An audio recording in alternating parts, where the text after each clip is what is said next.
I love this idea of like paying people or just having somebody who impartially looks at your business, because it's very tough. I mean, I'll have like what I do all my sales calls in the afternoon. And one of those reasons is I am quite emotional. And if I have a sales call that goes just the way I don't want it to go this way, or I feel like they're not really enjoying it, I get sad. I get in my feels. So I know I got to at least let me put that toward the end of the day. So I have my morning. Right. I think the power of having somebody impartial is very important. You guys paid Hormozi $50,000 to have them do this for your business.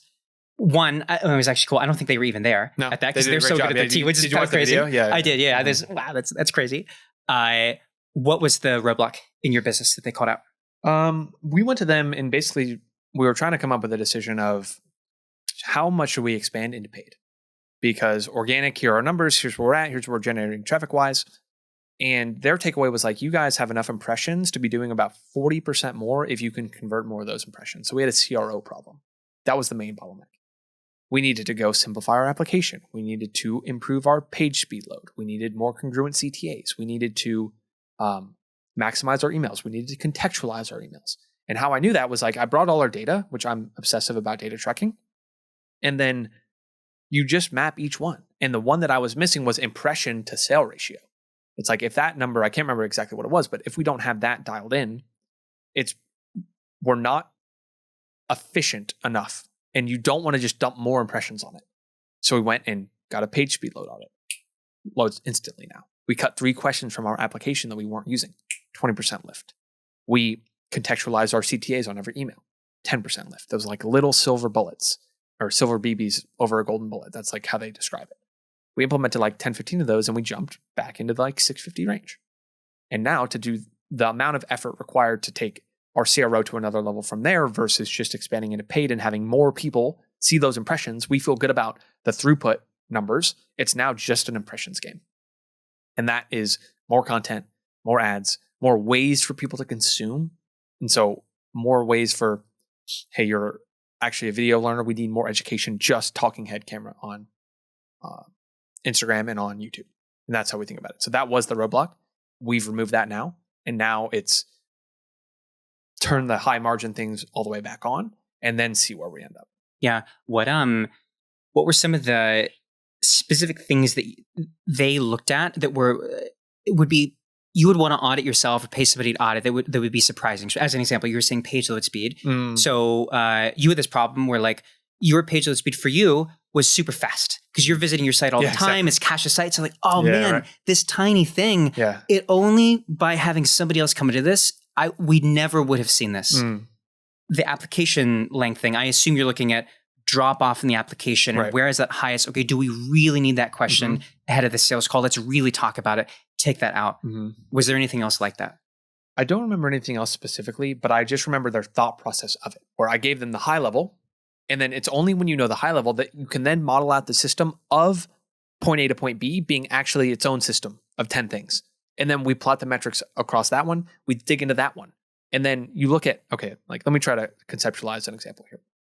Let's say that we're getting a lot of email subscribers, but not enough call bookings. So that's like a very clear metric. You have call booking to lead ratio, right?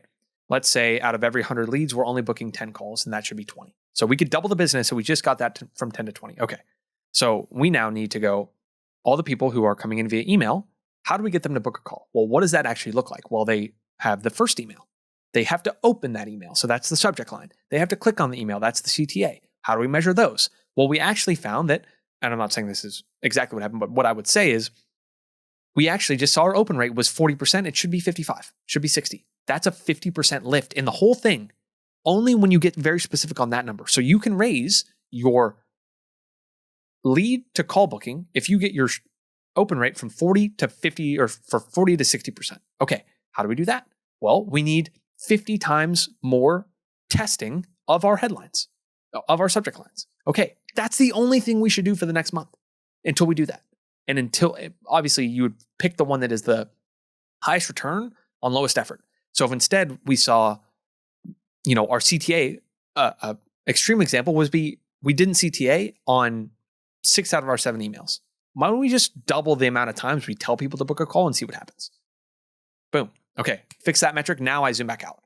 So that was the big meta takeaway for us is you have to be very precise around which high-level metric is it. Then you throw them all out and you look just at that one and you remodel the system. And we go, okay, that's the bottleneck of that remodeled system. Zoom in on that one. What's the system there? And that level of deep strategic thought is where I'm spending the most of my time now, because every other decision is wasted, or all the other effort is wasted if I make the wrong decision there. And so it takes so much information to go, that's the bottleneck. That's the bottleneck within the bottleneck. That's the bottleneck within that one. How do I solve that? Yeah. So there's like a 3-step process basically, right? It's like, one, map out the process, which already I imagine a lot of people don't even do. Most people don't have any of the data, and myself included, until 2024. I did not know a single, I have a full spreadsheet, I'm making a YouTube video on this now, running the entire business, every single one, color-coded, relative to itself over the last 18 months. Love that. And now that allows me to make clear decisions. I did not have that before, so I was just winging it. But you can wing it when it's very clear, like this number, I'm going to make this change, and I will see the throughput increase, and I know it worked. Like if you don't see that jump, you didn't work on the right thing. But now when we're in the like 10 to 15% changes, you have to model it out. And because you might not see the change happen immediately, it might take 2 months. But you see the leading indicator of it shift up, like click-through rate of an ad goes from on average 2 to 3. You'll see more throughput to start, but that will compound. That's 50% more people hitting your page based on the same ad spend. And that, another just big lesson, is thinking in percentage terms, not in differences.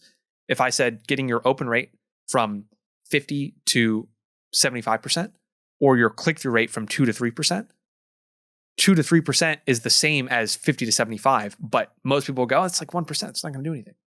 And so that has been a big lesson for us. Is like, what is the percentage difference between where it should be and where it's at? And that biggest delta is where you should spend the most of your time. Yeah, I like that a lot. There's, I think one final step we've tried to think about a lot for our clients is spending a lot of time with the team digging into the qualitative piece of like the numerical stuff. So for Isaac French's funnel, for example, like we were having this issue with close rate. And so we were mapping out the funnel, show rate on the webinar is looking great. Retention rate's looking great. Call booking rate is like pretty decent. Show rate on the calls is all great.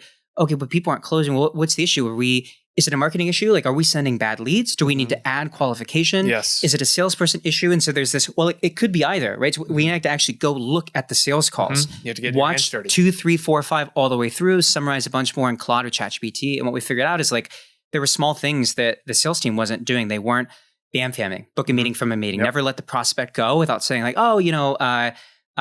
let's just, in case you have questions, let's book 20 minutes next week. And, if we don't need it, we can take it off. We'll just kill it, right? So you move the, antagonism, right? You make it seem kind of safe.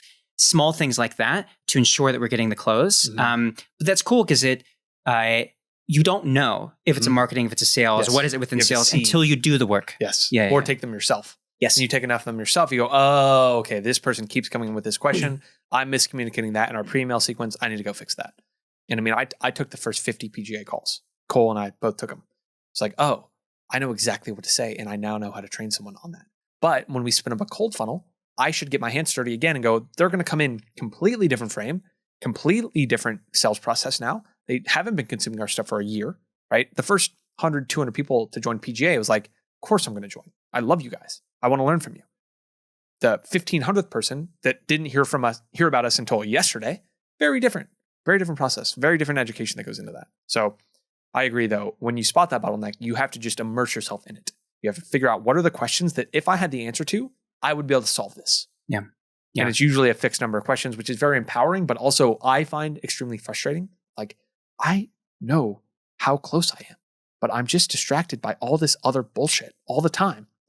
And I'm not spending the highest leverage time. It's impossible to block it all out though, but that is what gets you to the next level. It's that 2 days off the grid where you just look at the numbers, you don't have any notifications on, you go, I'm just going to think about this.